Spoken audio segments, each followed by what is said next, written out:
You're listening to Straight Outta Stratford 203 with Zach and Julian, the best sports podcast in Connecticut. Sit back and enjoy the ride in 3, 2, 1.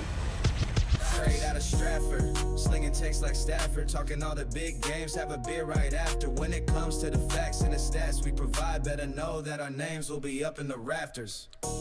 What is going on, guys? Welcome back to the Straight Outta Stratford podcast, episode number 33. I'm your host, Zach. I'm Julian.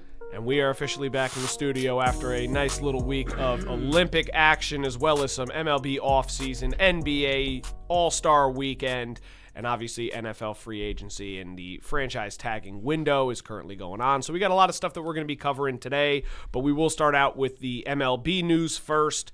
We had two big signings in the last couple days or so, one that we actually talked about on the last episode of the podcast, but we're going to start out with the first one, which is Zach Gallen returning to the Arizona Diamondbacks on a 1-year, $22.05 million deal. That is a bag for Zach Gallen. That's a lot of money. I mean, we saw some other deals, even like I believe it was Chris Bassett we talked about last week, got $18 million. He got a lot of money too. For 1 year, he had $18 million. $22 million, I think, is a little bit steep, but again, I think they're paying... But when Zach Gallen's on... but that's what I'm saying is, depending on what Zach Gallen you get, if they're paying for the Zach Gallen that we saw in, say, 2022... where he had a 2.54 ERA during the season, or even 2023 where he Corbin Burns coming back this year? I believe he should be. Yeah, but Zach Gallen, even in 2023, was a member of the All-MLB first team. So it really depends what Zach Gallen you are going to get. At his best, it's worth the $22 million. But if it's anything like he was last year, he came off of a career high of a 4.83 ERA last season. So definitely not his best work. He was a Cy Young candidate a couple years ago. Say that's a career low for him, or it's his career high ERA, which is definitely not good. But he has posted a sub-3 ERA in 4 of his 8 seasons that he's pitched in the MLB. Hey, that's not that bad. Even a 3 ERA is not bad. A 3 ERA is not terrible. So above 4 is where you're kind of like it's teetering a little bit, especially like high 4s. That's a lot. So. It's definitely going to come down to what Zach Gallen you are going to get. I like the signing itself. I wanted Zach Gallen at one point to join the Mets because we have talked about how they've been in dire need of starting pitching. I would have loved to give him a shot because I think that the talent's still there. It's just, maybe the confidence was a little bit shaken. Maybe it's just the current setting he's in because Arizona did have some struggles. I'm not sure. I'm very curious to see how that deal pans out for him. But the other one that we mentioned last week on the podcast. This is kind of like, it's not, it could be a big deal, but like right now it really isn't. I think it is. And that's Nick Castellanos signing with the Padres. Now, the only difference is with his contract is right now league minimum. He's getting the league minimum from the Padres, but that's also because Philadelphia is going to be paying him the remaining $20 million that he is owed on his contract.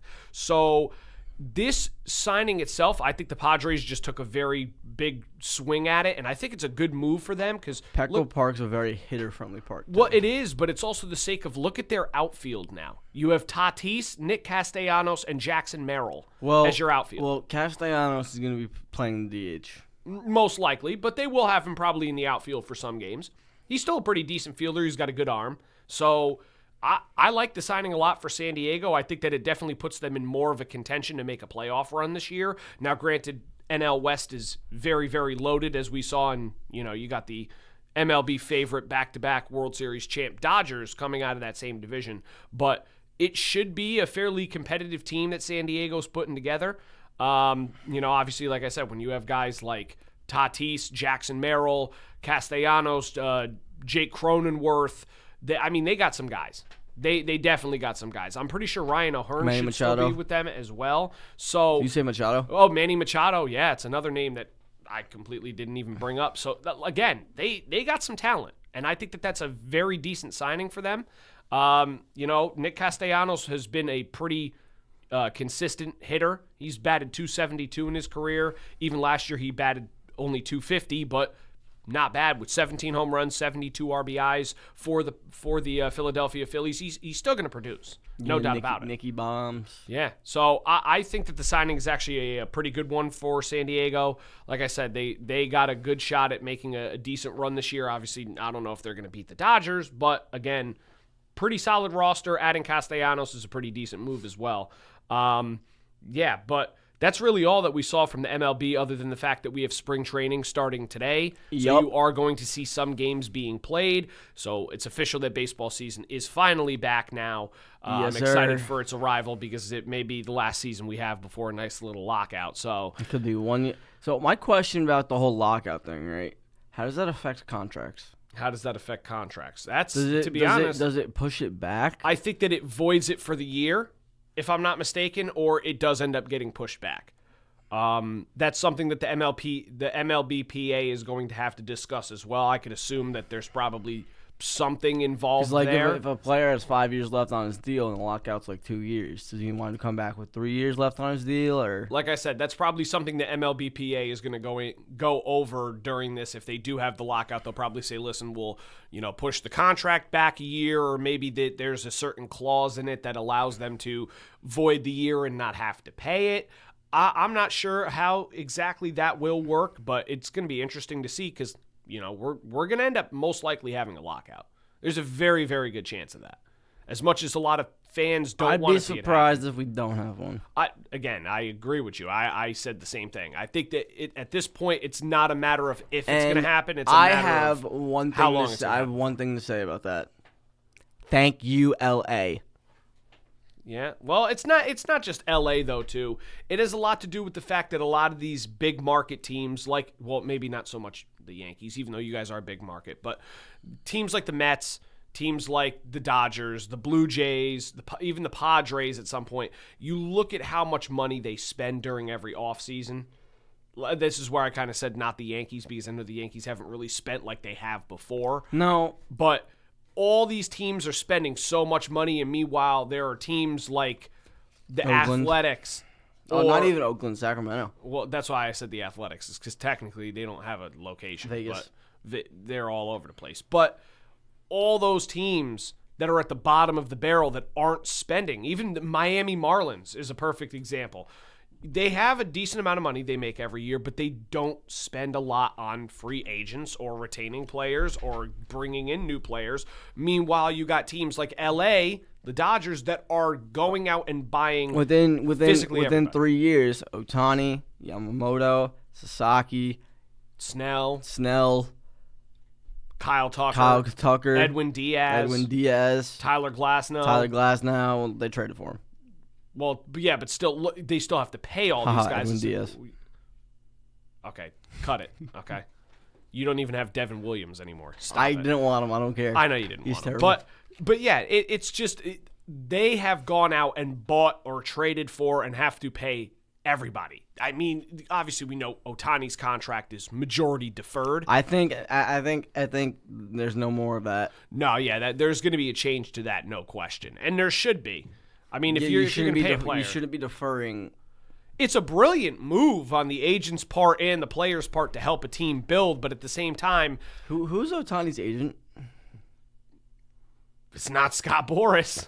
Is it not? I don't think so. I would know if it was Scott Boras.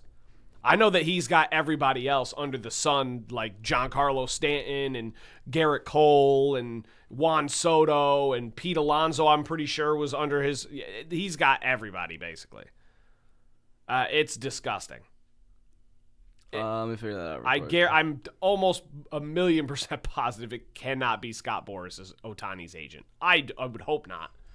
Wouldn't shock me if it is, though, because Boras represents basically every player that's gotten a, seven. No, it's Nez Baleo. I was going to say, there was no way. Nez Baleo. I don't know. People would. Let me see. It's Nez. Balelo. Nez Balelo. Nez Balelo. Baeo or something like that. But yeah, I was about to say I would have known if Ohtani was a Boras rep. So I figured it was not Scott Boras. That would have been ridiculous if it was. Yeah, that's no Scott Boras. Yeah. Thank God. That's the last thing. Dude, if it was Scott Boras, Shohei Ohtani's contract would have been worth like $1.4 billion. Because he loves to milk the money. You're not wrong. He would have been the first billionaire in baseball. Yeah, and it's coming. We're going to see it at some point. It's not a matter of, again, if. It's a matter of when that happens. Because it's going to go that way at some point. I'm curious to see who it will be. It'll probably end up being somebody that's, a switch hitter and throws ambidextrous and can do, like, play the field and pitch and hit. It's going to be something crazy. But we'll get there when we get there. We'll enjoy what we got for now up until at least the lockout is done. Going into the NBA now, we did have NBA All-Star Weekend just pass us. Now, that was a disaster. Yeah. To be honest, I didn't really catch a lot of it. One thing I'm going to say is the only thing that they should think about keeping is the three-point contest, and everything else, have someone come up with some new ideas. Yeah, well, this is where we saw social media very divided over the past maybe couple next year for the dunk contest, actually put people on there that actually like know how to dunk and actually get reputable minutes in an NBA game, please. Well, I was going to say they lack superstar talent in that department. I mean, they Anthony Edwards, Ja, Aaron Gordon. Well, obviously LeBron. Zach LaVine. They missed out on LeBron not being in it all those years either, because he is another one that could have easily been in it. What about Zion Williamson? Zion in a dunk contest would go crazy. Obviously, he's got to stay healthy first. But Zion, and that'd be and Zach LaVine. And Zach LaVine, or Aaron Gordon. Or why not all five? Why not?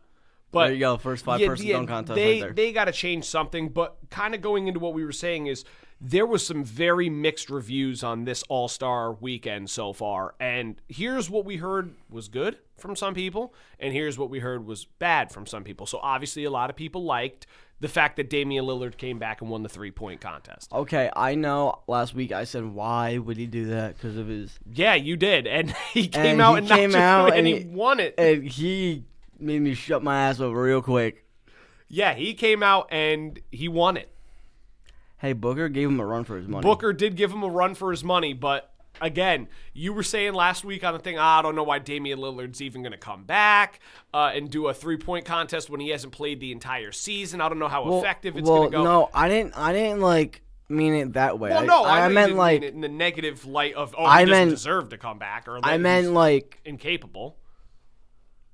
I had no idea how he was going to shoot.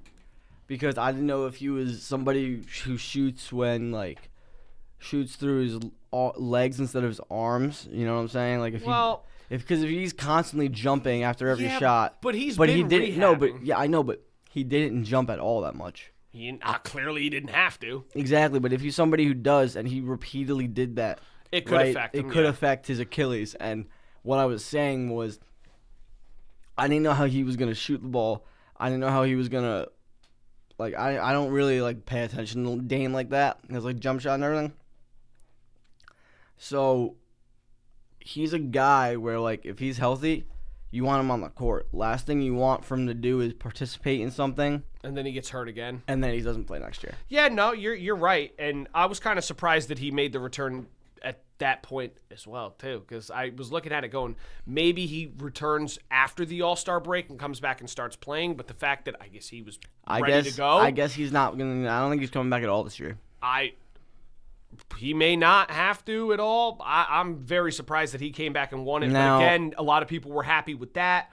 A lot of people were also happy with the fact that the effort seemed to be there more in the round robin. Yeah, for most players in the round robin. I know over the past couple of seasons, especially during the All-Star break, you see a lot of guys like dogging it and not really trying. There's no effort because it's supposed to be more of a laid-back, fun thing. Yeah, something that we saw was, I think, in the Future Stars game.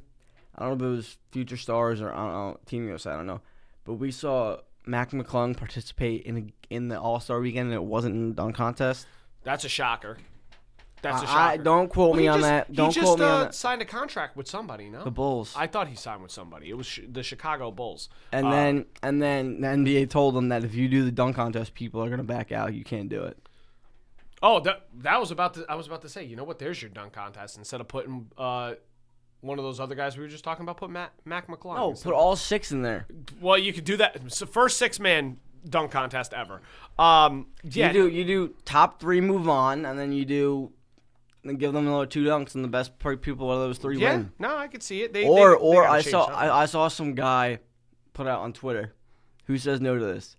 16 people, everybody just gets their best 2 dunks. 1 round, total score, whoever has the highest score wins. Who says no to that?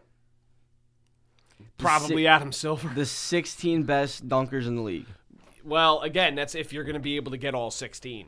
Then maybe not 16, but like if you know what though? I will say this. I heard somebody say this to me while we were talking about the All-Star Weekend while I was at work, and I'm talking with somebody, and they even said to me, the way that they got to get some of these guys more involved in All-Star Weekend and in like the dunk contest and three-point contest is they have to increase the incentive pay for them to compete. I think, I was about to say, I think we spoke about this, was it last year? It may have been at some point last year. Because I think it wasn't last year, no, because during at this time last year we weren't recording. No, well, we were students in the course at that point. Yeah, but I think we spoke about this on the podcast. I remember vividly speaking about this, that the NBA, because we were talking about hockey All-Star Weekend from. Oh yeah, and we talked about how that changed and that how we said that the NBA should kind of follow suit and make it where the effort is better and maybe it means throwing out more incentive pay. And then we did the same thing for the home when we were talking about the home run derby, how the person who wins gets $1 million. Yeah. Instead of in the NBA you get like $100,000 or something. Yeah, it's weak. They definitely can up the pay, especially with the amount that these guys are making on their damn contracts. It's not even the amount they're making on their contracts. It's.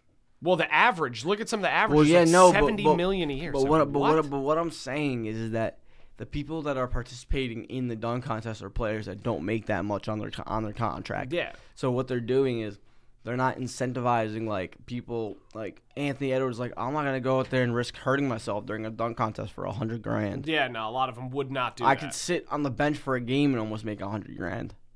No, you're right. In that sense, yeah, they definitely need to do something about that. But not just that. We'll kind of go back to what we were saying a lot of people liked and disliked. So we already talked about the three-point contest. We already mentioned the effort being a little bit better. Obviously, you saw Victor Wembanyama get a little bit more frustrated and into the game, and you saw great efforts from guys like Kawhi Leonard and Anthony Edwards, who ended up winning the MVP. So the individual performances was another thing that a lot of people were very impressed with. But the other thing that a lot of people talked about was the nostalgic feel of them bringing back the NBA theme music that they had from NBC, which a lot of people said that gave the old school kind of All-Star Weekend feel to it. So I could kind of see where that came from. But what I did see is there were a lot more dislikes than likes for the weekend itself. Oh, so Kawhi Leonard can actually like still play basketball? Yes, he can. He played fantastic. He was awesome. I think he said 31 points. 31 points. Yeah, he played fantastic. Yeah, why can't he do that during the regular season? Well, maybe just the effort wasn't there. I don't know. That was kind of surprising. Or was James Harden the cancer? Maybe. It's very possible. So far, we've kind of seen that a little bit. If you're watching James, no offense. Trust me, he's not watching. He's not watching.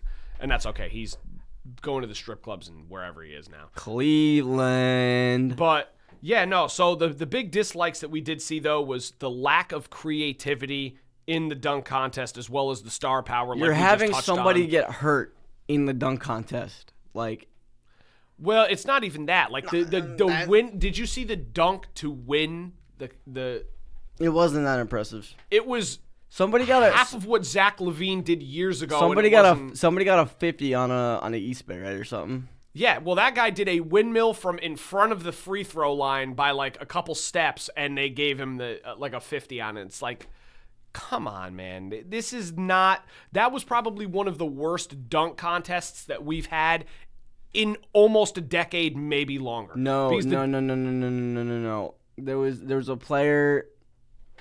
Oh, the dunk contest. You remember when Jericho Sims did it? Oh, for the Knicks? What? Yeah, that was pretty bad. Yeah, but this one was pretty bad as well too. So nothing. I remember I was so happy to see one of the Knicks in the dunk contest, and what does he do? He just hangs on the rim for 30 seconds and dunks it with one arm. Yeah, like. Was that the same one with the guy dunked in Timberlands? I think so. I'm telling you, that was Okay, it's a little bit more competition than maybe what we thought, but it was still pretty bad. That was the COVID year, right? Yeah, I think so. That was bad. That was really bad. And then who was it? Jaylen Brown dunked over Kai Cenat while he was sitting down in a chair. That was last year. That was last year. Well, that was. They've gotten significantly worse over the past couple seasons. Like Kai's like what 5'5". Didn't Mac McClung dunk over Taco Fall? Yes. Like they need. And then he to jumped do better. over a car, right?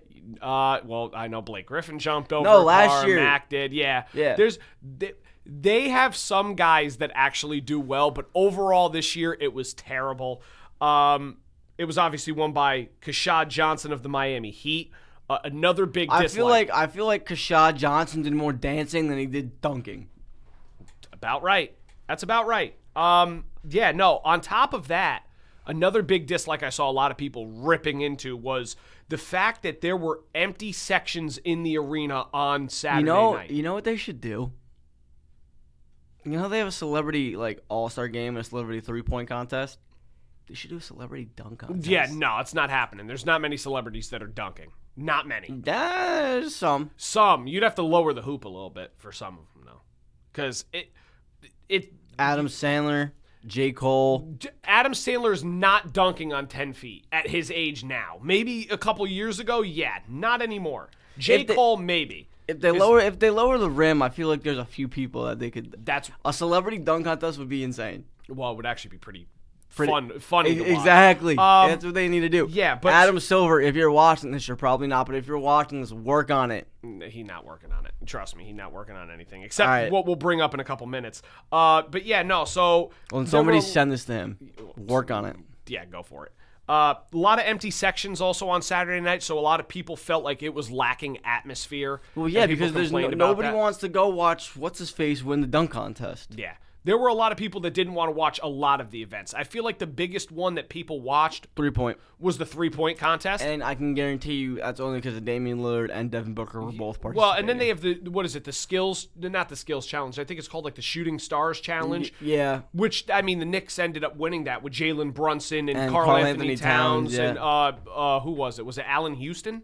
I think so. It was cool. It was all right. They got rid of the skills challenge after last year because of what Wemby and Chris Paul did. But that brings me into my next point, and that's another thing that they disliked was the fact that every single year they change the format, so there's no consistency and nobody knows what's going on. Speaking of Chris Paul, right after we got off the air last week, the minute we get off the air, Chris Paul officially retires from basketball.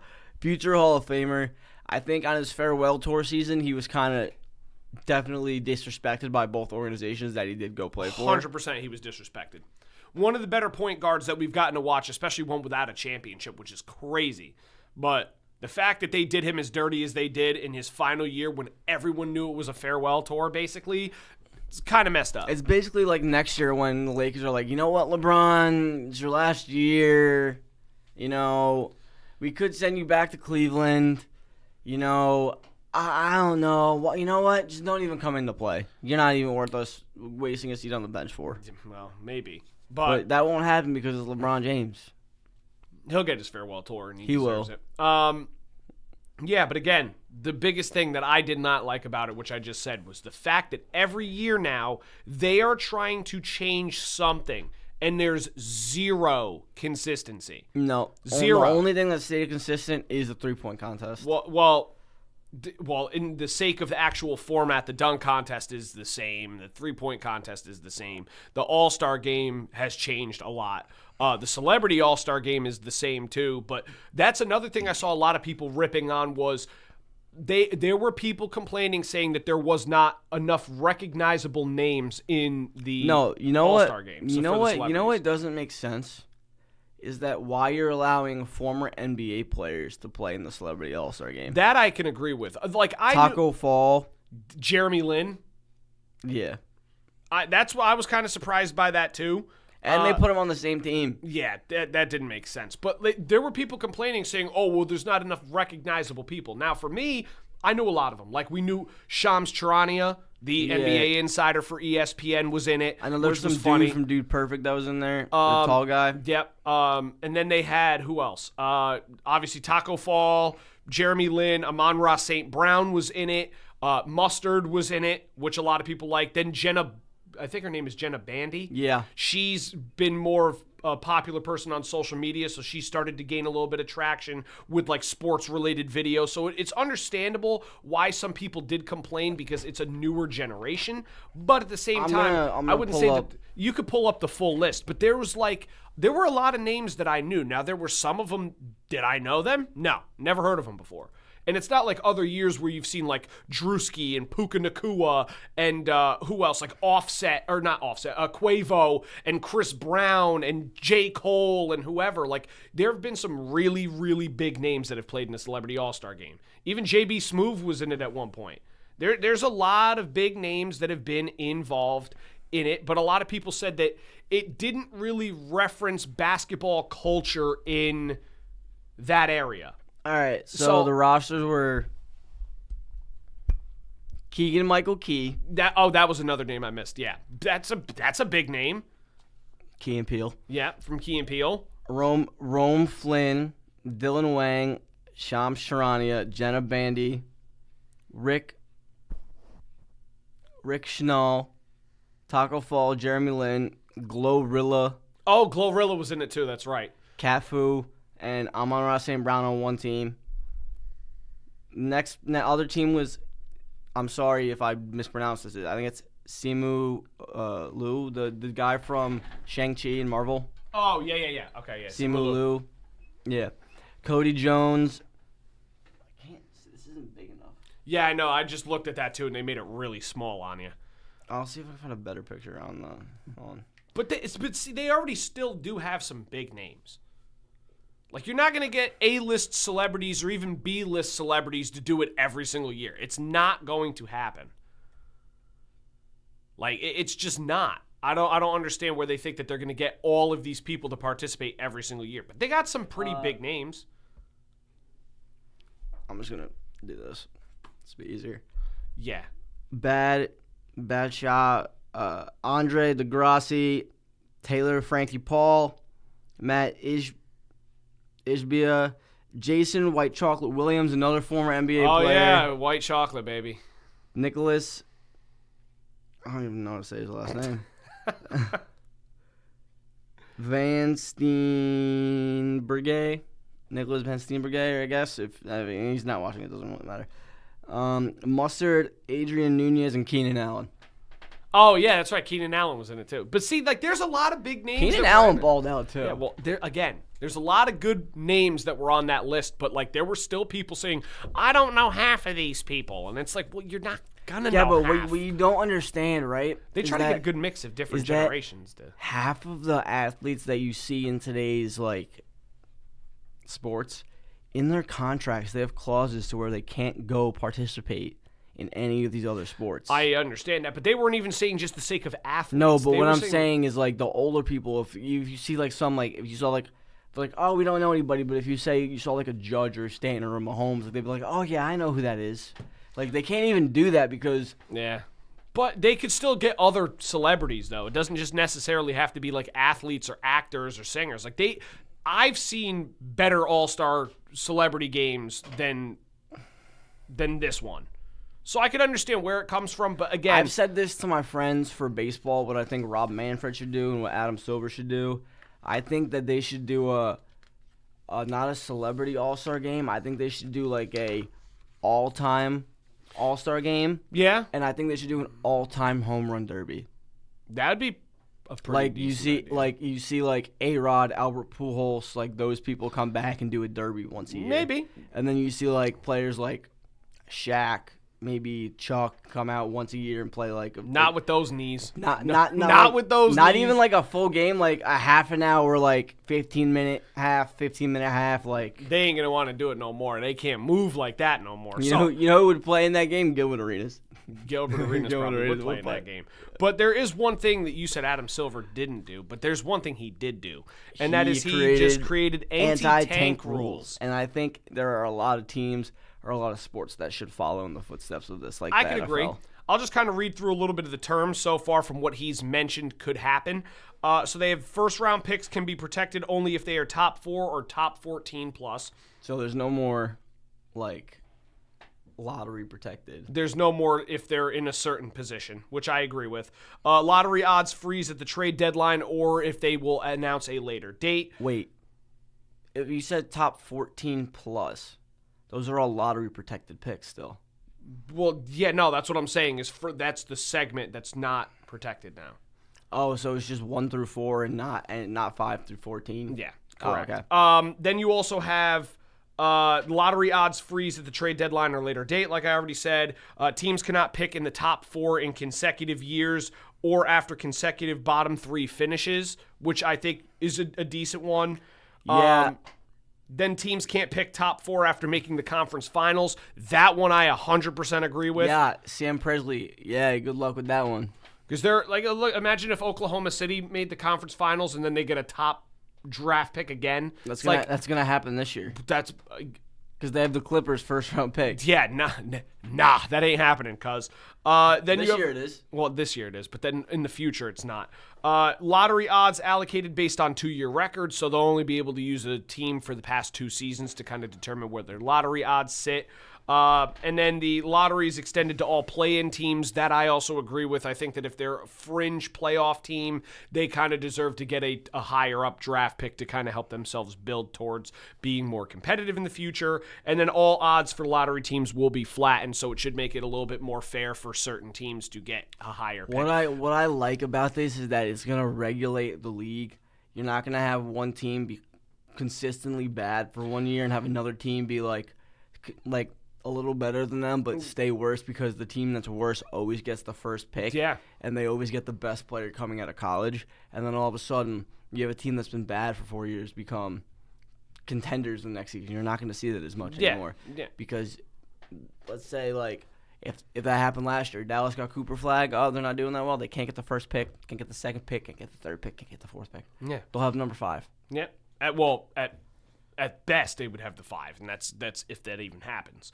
I do, like I said, I agree with you. I do like a lot of the changes, and I think that it should make it a little bit easier for teams that, aren't contending to kind of bounce back, but also make it to where teams that are in contention can't just keep loading up over and over and over on picks to the point where they finish in the conference finals or win a championship, and then the following year they have a top 5 draft pick. I mean, it's just, that shouldn't happen. No. You want to at least 100% see agree. the talent levels vary, and you want to see teams that haven't been there before get there. So it makes sense.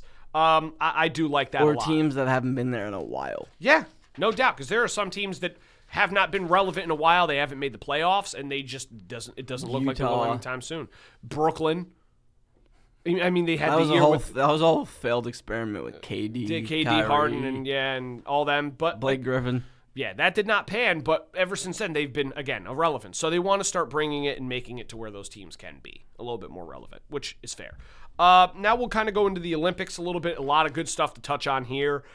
First, we're going to start out with the USA women's hockey team. They finally captured gold, first time since 2018 that they did so. They defeated Canada 2-1 in overtime. That was a hell of a game. I watched that game from start to finish. I watched the whole run. No, didn't they win gold last Olympics too? No. Yeah, I think they didn't. This is the 3rd time they've ever won gold in U.S. women's hockey. I know Who for a won it fact. last year? Or last time? I believe it was Canada the last time. Because I remember I told you It last was week. Canada in 2022. It was the United States in 2018. You're asking the hockey guy right here. I will bet you. I bet you. I remember I told you a story last week about trivia. I'm looking it up right now. Bet on it. I'm telling you right now, it was Canada in 2022, and it was the United States in 2018. Because the United States, this is their 3rd gold medal in women's hockey. The first one was in 1996. The second one was in 2018. The third one was this year. I'm telling you. I did my research. It was Canada. It's always either Canada or the United States. Was it Canada? Yes. I think it was. I don't know what I was like. Trust me. I can promise you. Like I said, I'm a big hockey guy. Yeah, it was Canada. You're asking the hockey guy. Then I don't know what they were talking about. I told you the trivia story, right? Yes, I know you did. But again, the United States women's team, I watched their entire run. That's the one event that I've made sure I've watched both men's and women's was the hockey. Didn't men's win like a close game yesterday? Yes, they did. Well, that was not yesterday. That was the day before. Yeah, but again, the women's team played 7 total games. They only allowed 2 goals in 7 games and scored 33 times. Yeah, that's crazy. This was the most dominant run the U.S. women's hockey team has ever had, and they bring home gold in a game that... Do they have a league for that or no? The PWHL, I believe now, the Professional Women's Hockey League, is starting to come up. But the crazy thing is, a lot of the girls that are on the team right now, or women that are on the team right now, are college players. They said that a majority of them come from Boston College. So, oh, wow. So it was basically Boston College against the world. Basically.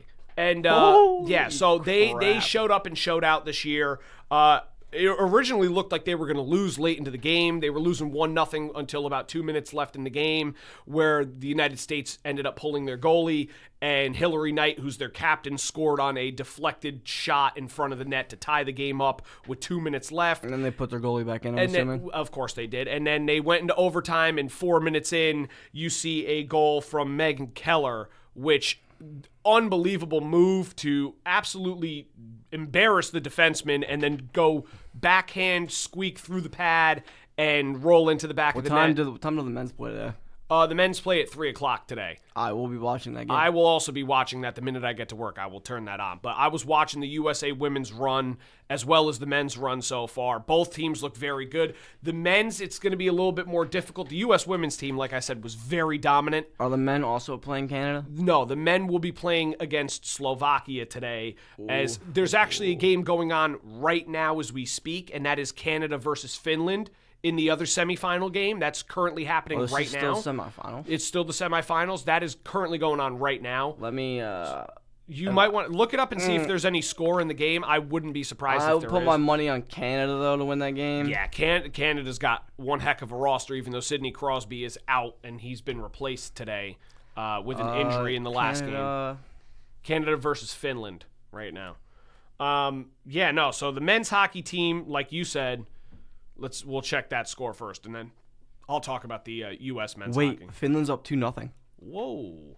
Finland's not a pushover, man. It's always those 4: Sweden, United States, Canada, and Finland were the 4 teams that were represented in the Four Nations tournament.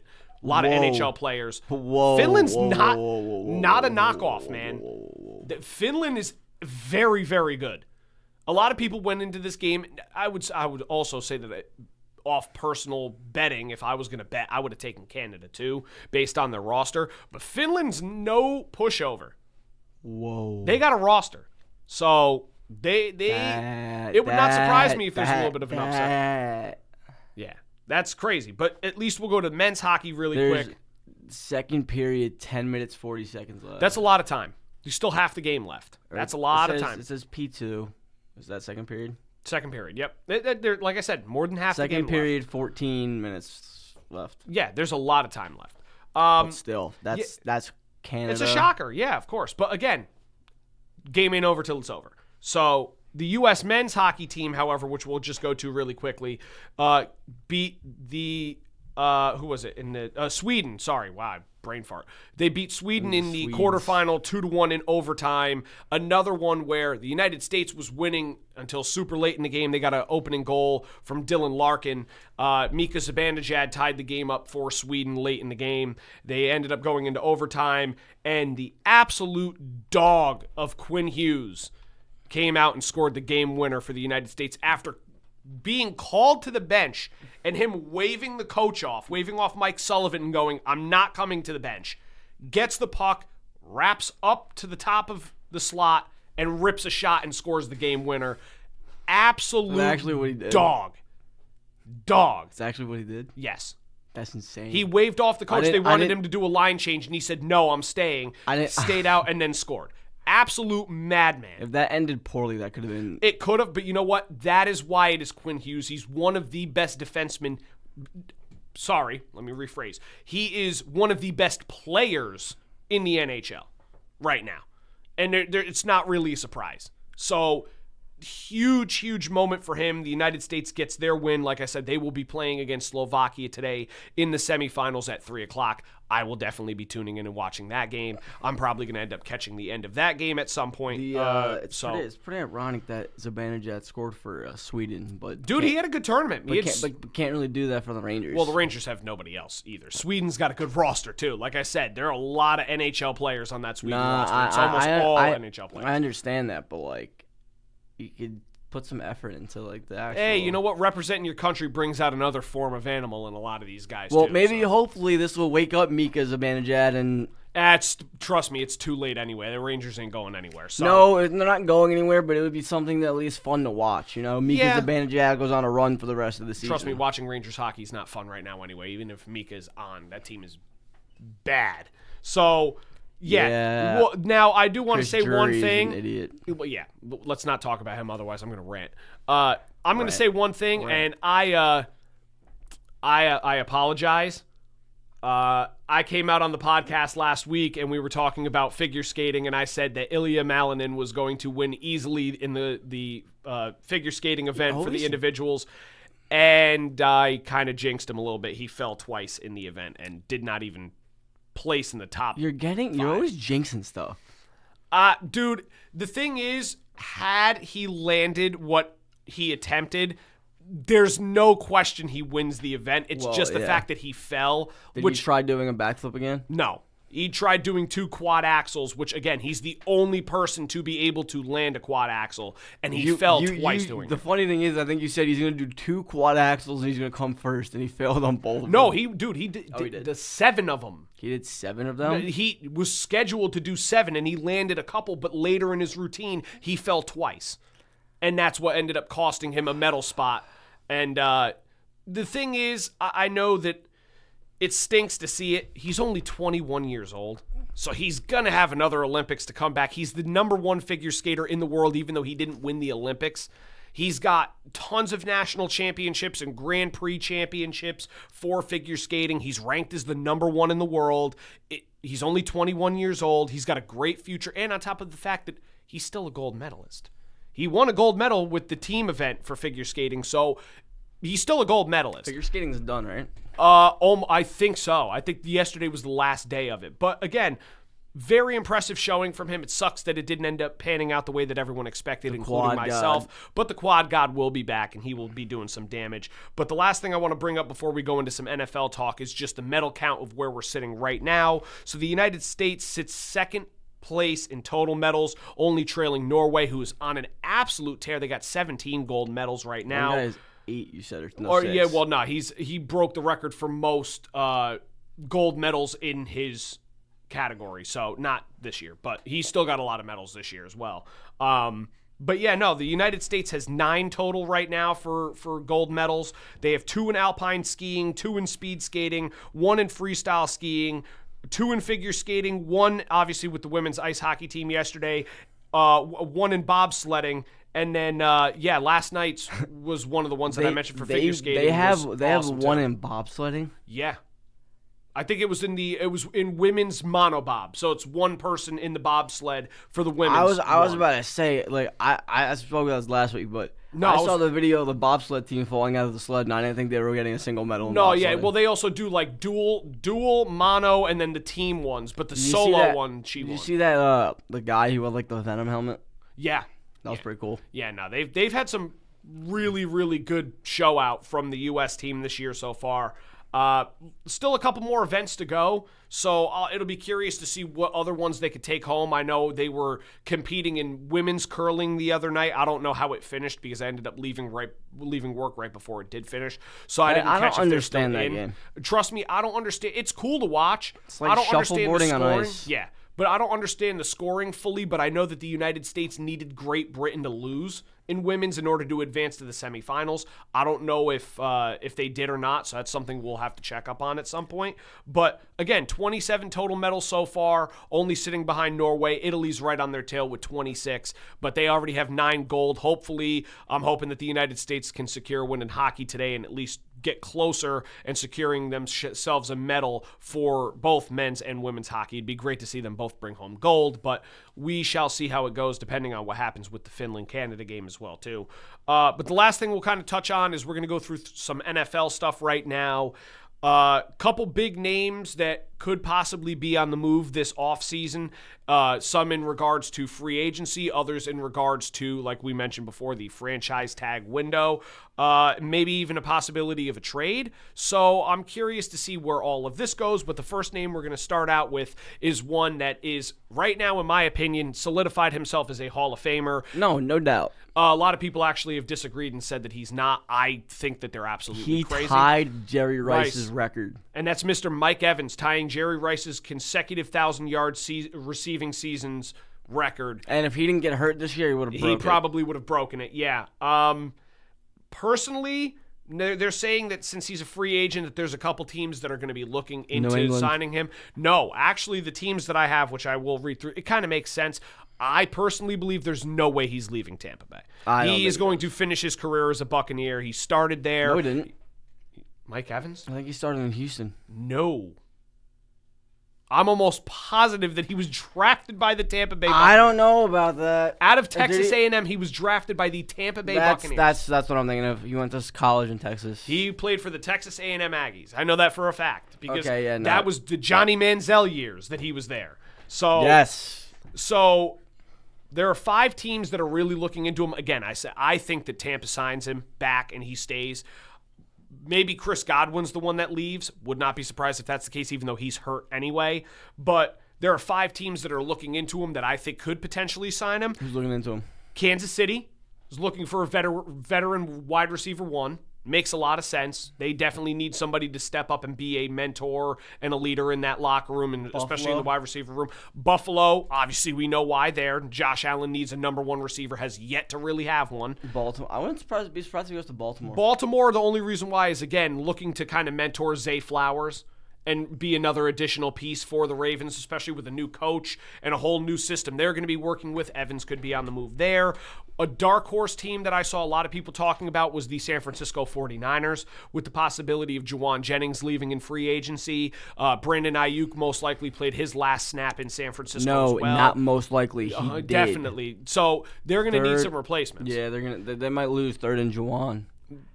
So they're going to need a replacement. And then on top of that, you also have Washington, who just released Deebo Samuel a couple days ago, making him an unrestricted free agent. So they're going to look for some replacements. Those are 5 teams potentially. I've been seeing Deebo's name linked back to San Francisco. I've been seeing that as well. I've been seeing, to be honest, a lot of people linking Mike Evans to the Rams as well, as much as I'd love for it to happen, but again, you don't need him. I don't really think that we need to go that kind of route. There's definitely some other players we will touch on that we should. I would love if Giants took a flyer on him, have him mentor neighbors. That would not be a bad option, but I think that they're going to try and go with the youth movement and go and get themselves another receiver in the draft, which I think is the better move. I think that they will take Caleb Downs if he's on the board and then try and get a receiver later on. But again, for the sake of Mike Evans... I would love taking Caleb Downs. Yeah, I think that Mike Evans is going to end up staying in Tampa. Take Caleb Downs, try and trade for Josh. You don't have the 2 brothers play together? Maybe. Very, very possible. Now, another one which became a free agent the other day was Tyreek Hill, as he was released from the Miami Dolphins. That's another guy I wouldn't mind the Giants picking up. Well, to be honest, I saw a lot of Rams fans saying, we should go sign him. And I'm like, no. We do not need the drama. We do not need the nonsense. You know where Tyreek Hill is going to sign? Kansas City. Yep. He's going back home. I'm almost. That's what I was saying before too. Is I think he goes there. He's gonna go back to Kansas City. Mahomes isn't gonna play. He's not gonna play. He's gonna rehab his knee, do his little DJ thing. Let him do his thing, and then he's gonna go play in 2027. And him and Mahomes are gonna come out, win a ring, pull Kelsey out of retirement, and then they're gonna go back. Win a ring? Okay. All right, relax. No, so yeah, I think that Kansas City, like you said, don't tell me to relax. No, I know. It's just I don't. I don't see him going anywhere else other than Kansas City. But again, other teams looking into it. Buffalo, again, mentioned. Baltimore is another team that's mentioned to kind of work with Zay Flowers in the speed aspect. I think that they would pair up fairly well. Houston's an interesting one. Yeah, that was the one when I was reading through some of the articles, seeing that Houston Speaking may of be an option. Houston, did you see how cooked Tank Dell's knee is? Yeah, it's bad. But that may be the reason why they go after Hill is they don't know if Tank Dell's ever going to be the same receiver that he once was. So who knows? You take a flyer. That's sad. Tank Dell had so much promise. I know was he did. One of the best receivers Stroud's rookie year. Then he got hurt. Yeah, came back, got hurt again. Sad because I liked him a lot. And too. then John Mechie never fully came to fruition after he came back from his cancer battle. Yep. Nah, it's a shame. But although he's looked better on the Jets. He has because he's getting some opportunities now. But I don't know how great that's going to go. Everyone knows that that's the place that you go to die is the New York Jets. Hold on. There's 4 teams. Cleveland. Well, no, this is where all the Washington players go. Yeah, you have the Jets. Yep. The Titans. Yeah, they may be a little bit different next year too. No, but where all the Washington players go to play: Julio Jones, Adrian Peterson, DeAndre Hopkins. DeAndre put up 1,000 yards with them, so I can't really call him. I was about to say, dude. Andre Johnson. Yeah, that's just a couple names though. It's it's going to be a different culture with them next year too, with Saleh and Dayball. The Raiders. Well, the Raiders is just a dump, but that's going to change too, especially with Brady as the minority owner, or I don't even know if I think he's minority. Speaking of Jets, I've seen one player that could come out of retirement and play for them because it's a weak quarterback class. Who? And he said he said he likes Aaron Glenn a lot. It's Derek Carr. Oh, yeah. I know he has mentioned he said he wanted to come out of retirement, but it would have to be the right. But he has said he does love Aaron Glenn. So, hey, if I'm a Jets fan, I'd take Derek Carr over Justin Fields. Oh, I would take Derek Carr throwing left-handed over Justin Fields. And at this point, I would take somebody that's sitting maybe here. I would take Joy to be the starting quarterback for the New York Jets over Justin Fields, dude. It's bad. Justin Fields should become a full-time running back. Justin Fields should become a full-time Amazon worker. Yeah, no, he didn't beat the running back allegations. No, he's not. Lamar did. He didn't. Lamar definitely didn't. He didn't. But yeah, going back to the Tyreek situation, then the one other team again was Washington that was brought up with him potentially replacing Deebo Samuel, looking to pair him with Jaden Daniels as well as Terry McLaurin in Washington. I think that would be a decent move too. Like I said, a lot of teams that are going to be interested, but I think Tyreek Hill's most likely going back to Kansas City. I'd be very surprised if he doesn't. Then we also have one of the names that I've mentioned before was being traded, or potentially being traded, Max Crosby. Max Crosby's trade market looks like it's starting to heat up a little bit now that the draft is coming up in the next few weeks. He'll get traded to the Jets and get No. He's not going to get traded to the Jets. He's going to have a lot of say of where he wants to go. I think that there's a couple teams potentially that make sense. No, they're not even my favorites. I'd love for them to go to my favorite team, but I don't think that they're favorites to land him. Personally, I think the favorites to land him is most likely Detroit. He said that he wanted to play in Detroit, and imagine him and Aiden Hutchinson being paired up. That would definitely reopen their Super Bowl window a little bit more, and I think Detroit's got the ability to trade for him, so that's definitely an option. Dallas could potentially be an option. No, thank you. I know that you would say no thank you to that, but again, they're looking to fill that Micah Parsons void, traded away a lot of, traded away Parsons, got Quinnen Williams. And Quinnen Williams is a big part in that void. Yeah, but I feel like if they got Max Crosby, that would be huge for them. Yeah, and also you know what would also be scary? Where Max Crosby went? He went to Cleveland. Oh yeah, him and Myles Garrett. Yeah, that would be scary. Yikes. Good luck stopping that. But yeah, no, Dallas. But then again, who wants to play for Cleveland? No, I don't think he would want to play for Cleveland either. But Dallas, I could potentially see because their defensive unit was one of the weakest in the NFL last year, up until a certain point where the trades went through. But here's the thing, right? Jerry Jones is an idiot. It's not gonna happen. unless he drops. No, I don't. Don't say it. I don't No. wish this for him, but No. he said he's not selling the team until he drops dead, and that move wouldn't happen if Jerry Jones is the GM. Yeah, no, it's probably would not happen. I'm not wishing for him to do that. Don't take that out of context. Yeah, no. Then I could also see, like I said, the Rams potentially doing it. I know that they've talked about wanting to go all in for Matt Stafford's potential last year in the NFL. Packers. The Packers could potentially do it. That'd also be pretty scary. Michael Parsons and No, the one that I saw, which I like, Jacksonville. I think that would be a solid move that makes them way more of a contender. Pairing him with Josh Hines Allen. Trayvon Walker. They were ranked 27th in sacks and 21 in pass or 21st in pass defense last year. You add Max Crosby, which allows them to get to the quarterback more frequent. That makes them more of a contender coming out of the AFC. Yeah. Especially under Liam Cohen's new regime that they have with Travis Hunter coming back next year. They will predominantly playing quarterback. Yeah, they will cornerback, not quarterback. Sorry. Yeah, corner. Tired. Dude, they may actually make themselves a little bit more some noise in the AFC if they get him. I think that'd be a great spot for him, and he'd be making nice money because he wouldn't really be having to pay crazy amounts of tax money. So He'd probably enjoy that. There's a reason why a lot of players later in their careers go to teams Florida. like Florida teams because they get to make a majority of their money. So again, those are a couple teams I could potentially see there. Then we also have the franchise tag window, which most of these guys I'm going to imagine will be franchise tagged, but some for different reasons, and some I don't necessarily agree with. So the window opened on Tuesday. And it's open until March 3rd. Right now, we know that Seattle's already said Kenneth Walker will not be tagged. And the reason why he's not going to be tagged is not because they're letting him go. A lot of people were saying, oh, he's going to leave in free agency. Why are they not going to tag him? It's like, no. They're not going to let the Super Bowl MVP leave.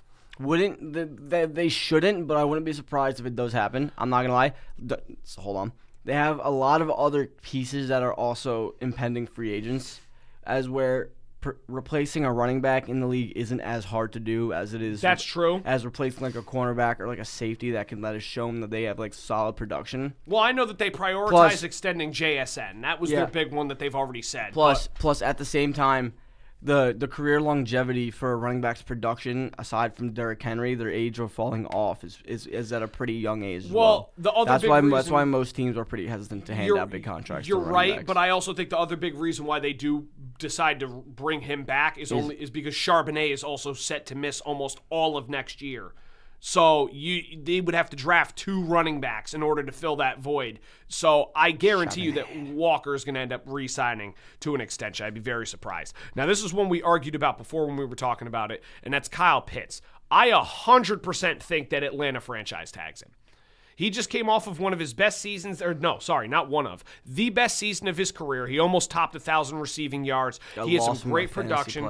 Yep, I know. Trust me, he screwed me in fantasy because I put him on the bench and he scored all those points, and then I started him. So did I. So yeah.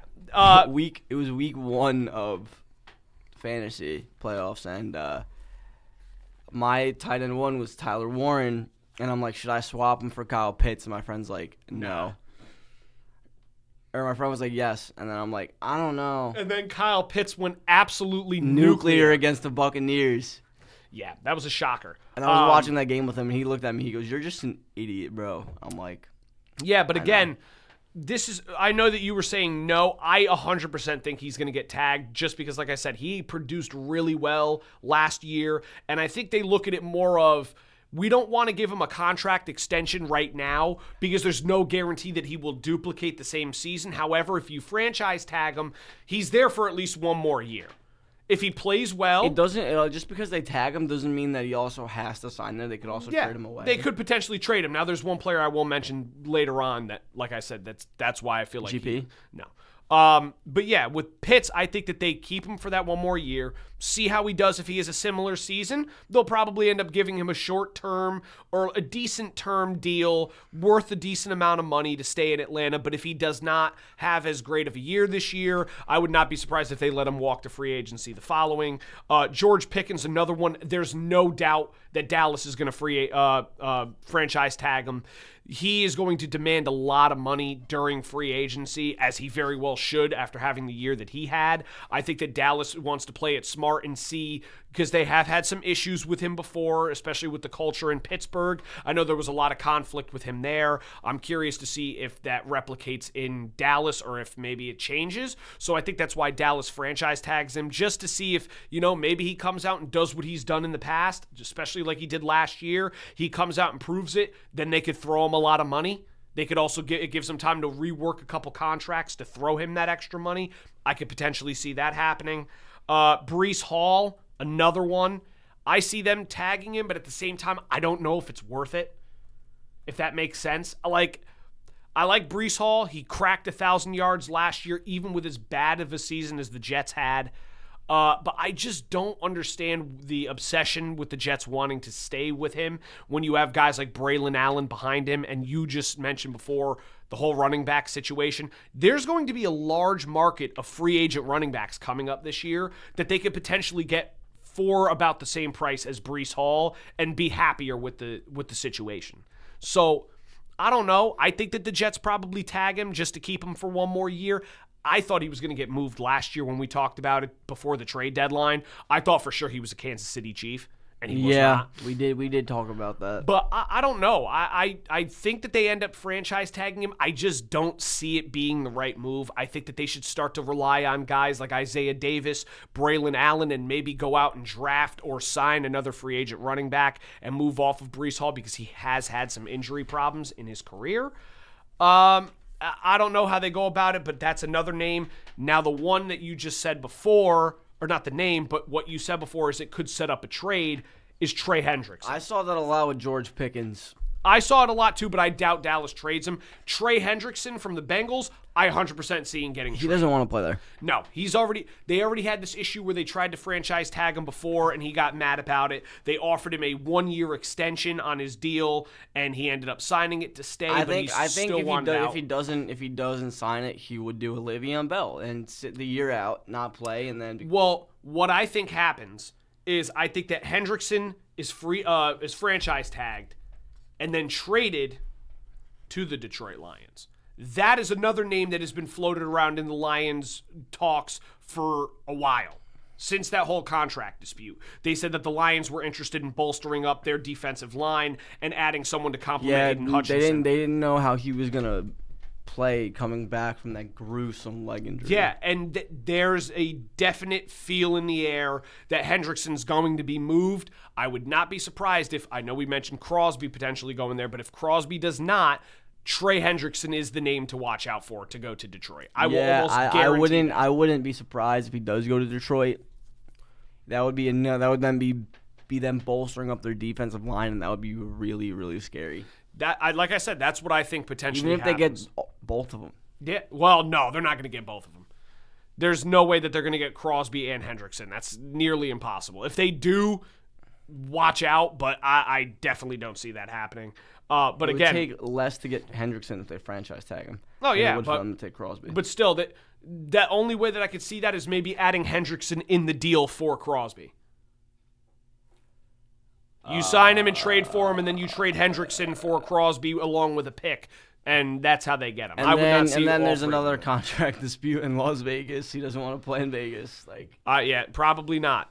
He's going to want to have a lot of say of where he goes to play. But again, that's like I said, I doubt that his career with the Bengals continues. I guarantee you it's most likely over. And then the last name is Daniel Jones. I definitely think that they franchise tag him. They don't want to obviously give him a ton of money because he is coming off of a Achilles injury, which was very severe.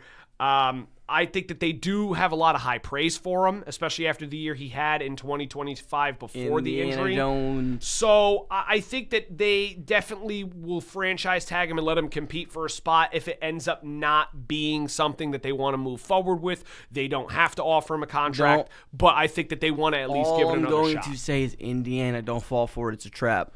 Yeah. He's known for having really good years right before his contract is up. Getting paid a lot of money and then playing like absolutely doo-doo. No, you're right. So I think I would know that because I'm a Giants fan. Well, yeah, no, I know. That's why I said you're right, because you are a Giants fan. You've experienced it yourself, so I get that. Speaking of the Giants, yeah. I don't know. Obviously, this is a rumor. This is not like legit, like we were talking about with some of the free agent or franchise tag names.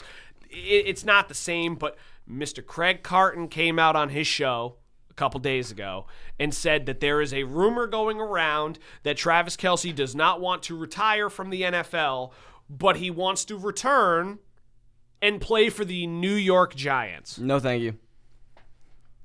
Call me crazy, say whatever. I don't want him. Listen, I don't want him. I don't want AJ Brown. I don't want nobody. Travis Kelce is old. Yeah, maybe he can mentor Theo Johnson, but like that's about it. But AJ Brown's a head case. I don't want him. I've said that way before. Yeah, I know you have. But here's my thing that I'm going to say about the whole Kelce situation. Does it make sense? Yes. Will it happen? No. Like, I know the rumor that's gone around is he wants to go to New York because it's the biggest media market in the world. He knows that now that his soon-to-be wife, Taylor Swift, would be able to go to a lot of his games and home. They could live in New York City. Well, I don't think she's doing any tours this upcoming year, or at least hasn't announced it. So she'd be able to go to all the home games in New York. They're in the biggest market in the world. He'd probably get a decent contract from them as well. It's like, I could see it happening. I just don't think it's going to happen. It would make sense, but it's not going to happen. Exactly. I think that if he was to return, it's to Kansas City to give it one more year, even though Mahomes is probably not playing, so I doubt he'd even want to come back. If it was me, I'm retiring. He's going to go down as probably the number 2 or 3 greatest tight end of all time. Only guy in front of him, I say, is Gronkowski. Not Tony Gonzalez? No.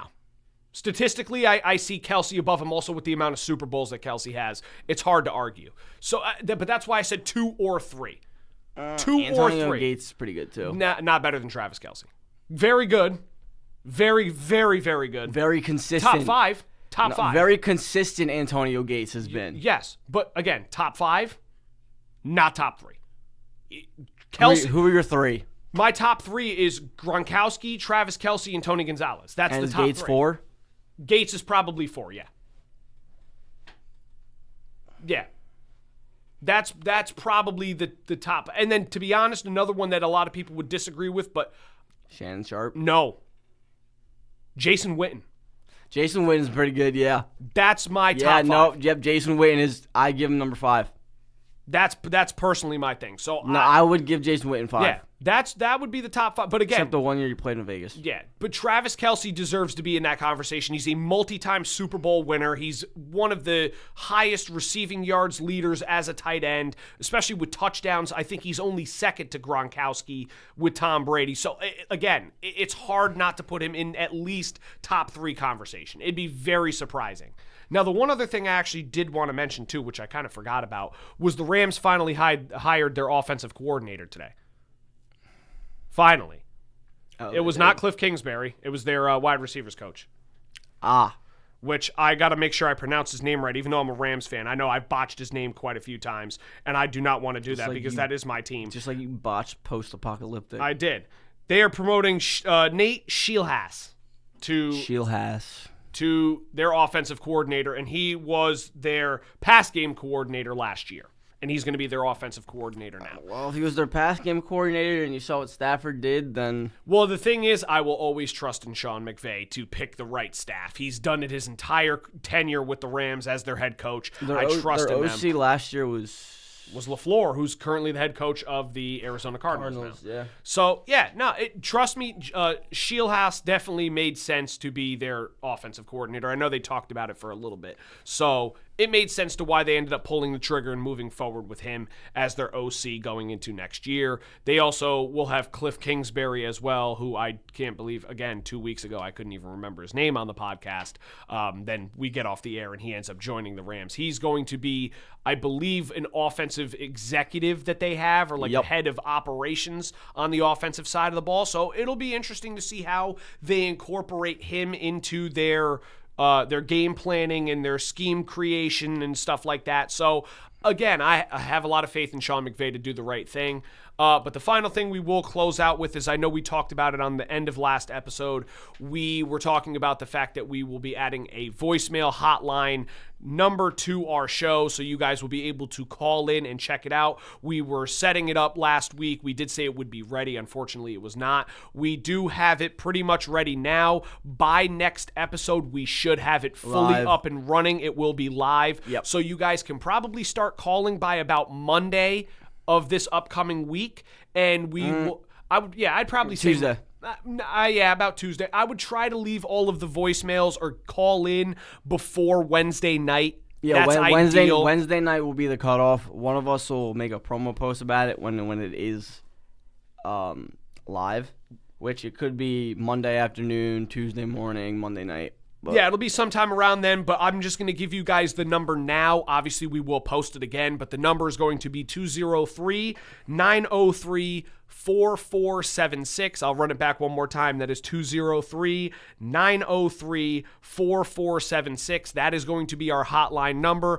Once again, you'll hear it on our voicemail, but make sure you guys will leave your name, where you're calling from, and what you want to discuss on the show. We will pick out a couple calls. Please keep it professional. We want to try and keep this as professional as possible. I know that there's going to be some of our friends probably calling, trying to be a little funny, which, again, it's all good fun, but again, we want to try and keep this as professional as possible. So if you guys do plan on calling, give us some topics you want to talk about. We will be more than willing to pick a few of them and put them on the next episode, and we will discuss them. If like you go on a rant about something, right? That's fine. That's perfectly fine, but just don't use profanity. Yeah, please don't. I mean, if you want to call and rant about the Giants or the Jets or the Yankees, Mets, Rangers, Islanders, Knicks, it doesn't matter to us.